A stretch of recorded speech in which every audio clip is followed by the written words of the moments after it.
مکہ کی گلیوں میں ایک خبر آگ کی طرح پھیل رہی تھی۔ خبر یہ تھی کہ رسول اللہ صلی اللہ علیہ وسلم نے اپنے 10 ساتھیوں کو دنیا ہی میں جنت کی بشارت دے دی ہے۔ لوگ حیران تھے، ایک دوسرے سے پوچھ رہے تھے، وہ بھی تو ہماری طرح انسان ہیں، بازاروں میں تجارت کرتے ہیں، پھر انہوں نے ایسا کیا کر دیا کہ دنیا میں رہتے ہوئے ہی انہیں وہ انعام مل گیا جس کی تمنا ہر مومن کرتا ہے؟ ذرا سوچئے، اگر کوئی انسان اس دنیا میں سانس لے رہا ہو، لوگوں کے درمیان بیٹھتا ہو اور اسی وقت اللہ کے رسول اسے بتا دیں کہ تم جنتی ہو، کیا اس سے بڑی بھی کوئی خوشخبری ہو سکتی ہے؟ یہ کوئی کہانی یا افسانہ نہیں، بلکہ صحیح احادیث سے ثابت شدہ ایک ایسی سچی حقیقت ہے جس پر ہر مسلمان کا دل ایمان سے منور ہو جاتا ہے۔ ان 10 خوش نصیب صحابہ کو تاریخ میں عشرہ مبشرہ کہا جاتا ہے، لیکن سوال یہ ہے کہ ان کی زندگی میں ایسے کون سے لمحات آئے جہاں ان کے ایمان کا امتحان ہوا؟ آئیے اس مبارک سفر کا آغاز کرتے ہیں۔ اس سفر کا آغاز اس عظیم ہستی سے ہوتا ہے جو انبیاء کے بعد اس امت میں سب سے افضل ہیں، حضرت ابو بکر رضی اللہ تعالیٰ عنہ۔ جب رسول اللہ صلی اللہ علیہ وسلم نے مکہ میں توحید کا پیغام دیا تو لوگوں نے انکار کیا اور مذاق اڑایا، لیکن حضرت ابو بکر رضی اللہ تعالیٰ عنہ وہ واحد شخص تھے جنہوں نے کوئی دلیل نہیں مانگی، کوئی ثبوت نہیں مانگا۔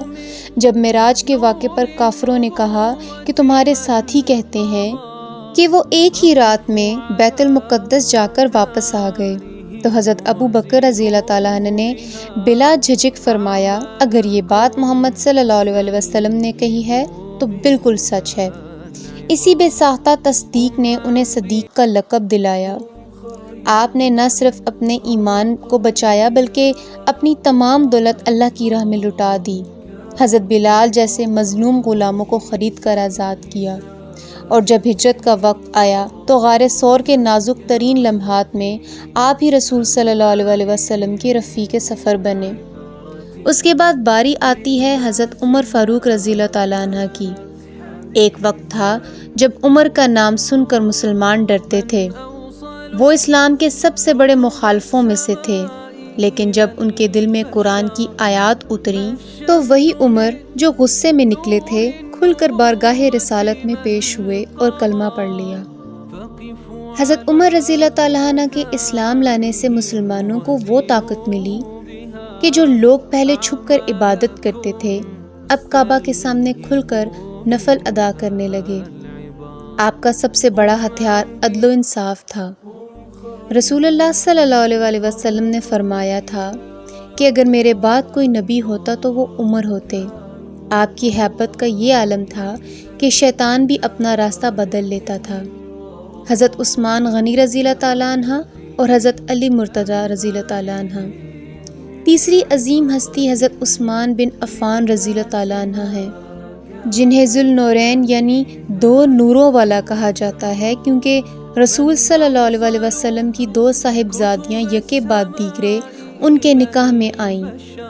حضرت عثمان رضی اللہ تعالیٰ عنہ مکے کے سب سے امیر ترین تاجروں میں سے تھے، لیکن جب اسلام لائے تو ان کے اپنے چچا نے انہیں رسیوں سے باندھ کر سخت تکلیفیں دیں، مگر حضرت عثمان رضی اللہ تعالیٰ عنہ کے قدم نہ ڈگمگائے۔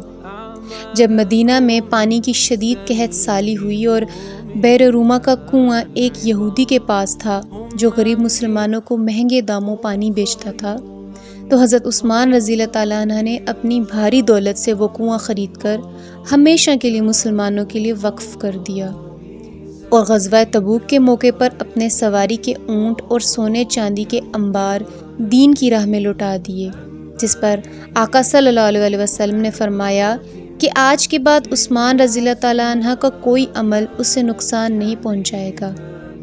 چوتھے نمبر پر حضرت علی ابن ابی طالب رضی اللہ تعالیٰ عنہ ہیں، رسول صلی اللہ علیہ وسلم کے چچا زاد بھائی اور داماد۔ بچپن ہی میں اسلام قبول کرنے والے حضرت علی کا ایمان اور شجاعت بے مثال تھی۔ ہجرت کی وہ خطرناک رات یاد کیجیے جب دشمن تلواریں سونت کر گھر کے باہر کھڑے تھے، اور رسول صلی اللہ علیہ وسلم کے بستر پر سونے کا مطلب سیدھا موت کو گلے لگانا تھا، لیکن حضرت علی بلا خوف و خطر آقا صلی اللہ علیہ وسلم کے بستر پر سو گئے تاکہ لوگوں کی امانتیں واپس کر سکیں۔ خیبر کے میدان میں مرہب جیسے پہلوان کو واصل جہنم کرنے والے حضرت علی کی بہادری کی گواہی تاریخ آج بھی دیتی ہے۔ پانچویں صحابی حضرت ابو عبیدہ بن الجراح رضی اللہ تعالیٰ عنہ ہیں، جن کے بارے میں رسول صلی اللہ علیہ وسلم نے فرمایا، ہر امت کا ایک امین ہوتا ہے اور اس امت کے امین ابو عبیدہ ہیں۔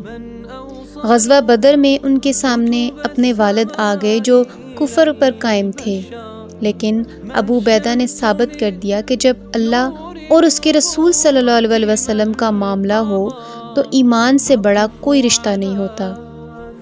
چھٹے صحابی حضرت عبد الرحمن بن عوف رضی اللہ تعالیٰ عنہ ہیں، ایک ایسے تاجر جب وہ مکہ سے ہجرت کر کے مدینہ پہنچے تو ان کے پاس کچھ نہیں تھا، لیکن انہوں نے کہا مجھے صرف بازار کا رستہ دکھا دو۔ انہوں نے محنت کی، حلال تجارت کی اور اللہ نے ان کے مال میں ایسی برکت دی کہ جب ان کا تجارتی قافلہ مدینہ آتا تو پورا شہر گونج اٹھتا، لیکن انہوں نے اس دولت کو اپنے دل میں جگہ نہیں دی بلکہ سینکڑوں اونٹ اور اپنا مال غریبوں اور بیواؤں میں تقسیم کر دیا۔ ساتویں صحابی حضرت سعد بن ابی وقاص رضی اللہ تعالیٰ عنہ ہیں، جو اسلام کے سب سے بہترین تیر انداز تھے۔ جب ان کی ماں نے اسلام چھوڑنے کے لیے کھانا پینا بند کر دیا تو سعد رضی اللہ تعالیٰ عنہ نے بڑے ادب سے کہا، امی اگر آپ کی 100 جانیں بھی ہوں اور ایک ایک کر کے نکل جائیں تب بھی محمد صلی اللہ علیہ وسلم کا دین نہیں چھوڑوں گا۔ جنگ احد کے نازک لمحات میں آقا ان سے فرماتے تھے، سعد تیر چلاؤ، میرے ماں باپ تم پر قربان ہو۔ آپ مستجاب الدعوات تھے، یعنی ان کی زبان سے نکلی دعا کبھی رد نہیں ہوتی تھی۔ آٹھویں صحابی حضرت سعید بن زید رضی اللہ تعالیٰ عنہ ہیں، جو انتہائی خاموشی اور اخلاص کے ساتھ اسلام کی خدمت میں لگے رہے۔ یہ وہی سعید بن زید ہیں جن کے گھر میں قرآن کی آیات سن کر حضرت عمر فاروق کا دل بدلا تھا اور انہوں نے اسلام قبول کیا تھا۔ نویں جلیل القدر صحابی حضرت زبیر بن العوام رضی اللہ تعالیٰ عنہ ہیں، رسول صلی اللہ علیہ وسلم کے پھوپھیزاد بھائی۔ جب آپ بہت چھوٹے تھے تو مکہ میں افواہ اڑ گئی کہ رسول صلی اللہ علیہ وسلم کو نقصان پہنچایا گیا ہے، تو حضرت زبیر تلوار سونت کر نکل پڑے۔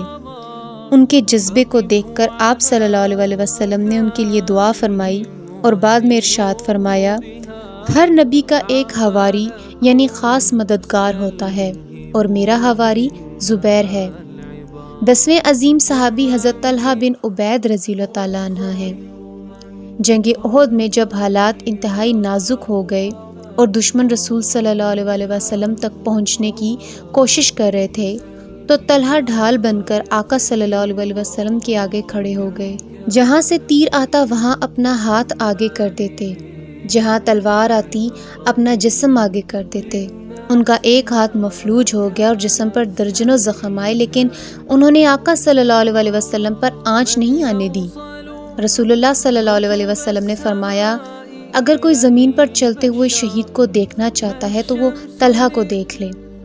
ان 10 صحابہ کرام کی زندگی مختلف تھی، کسی کے پہچان سچائی تھی، کسی کی بہادری، کسی کی حیا اور کسی کی بے مثال سخاوت، لیکن ان سب کی منظر ایک ہی تھی، اللہ کی رضا۔ آج صدیاں گزر چکی ہیں، نہ ان کے محل بچے نہ ان کی سلطنتیں، لیکن ان کا ایمان اور ان کی قربانیاں آج بھی زندہ ہیں۔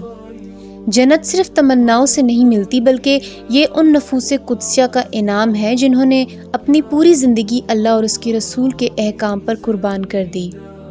اگر اس ویڈیو سے آپ کو کچھ سیکھنے کو ملا ہو تو اسے اپنے دوستوں اور گھر والوں کے ساتھ شیئر کریں، اور مزید ایسی اچھی اور معلوماتی ویڈیوز کے لیے ہمارے چینل اسلامک پیڈیا کو ضرور سبسکرائب کریں۔